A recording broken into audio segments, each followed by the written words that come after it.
কলকাতার আরজিকর হাসপাতালে নারী চিকিৎসকের ধর্ষণ ও খুনের প্রতিবাদে বিক্ষোভে ফেটে পড়েছে সমগ্র ভারত। এই হত্যার প্রতিবাদে কর্মবিরতিতে রয়েছে ভারতের চিকিৎসক সমাজ।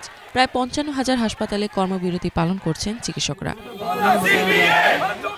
ঘটনার পর থেকেই পশ্চিমবঙ্গের সরকারি হাসপাতালের চিকিৎসকরা কর্মবিরতিতে চলে যান। এবার ভারতের বেসরকারি স্বাস্থ্য প্রতিষ্ঠানের চিকিৎসকরাও তাদের সাথে যোগ দিয়েছেন।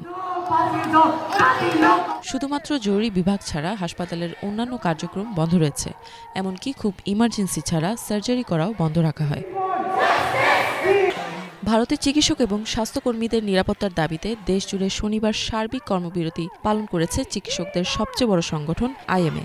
শনিবার ভোর ৬টা থেকে আজ রোববার ভোর ৬টা পর্যন্ত এই কর্মবিরতি চলে। এই সময় আরজিকর হাসপাতালে ধর্ষণ ও খুনের ঘটনায় সব দোষীকে দৃষ্টান্তমূলক শাস্তি দেওয়া সহ ৫ দফা দাবি জানিয়েছেন চিকিৎসকরা।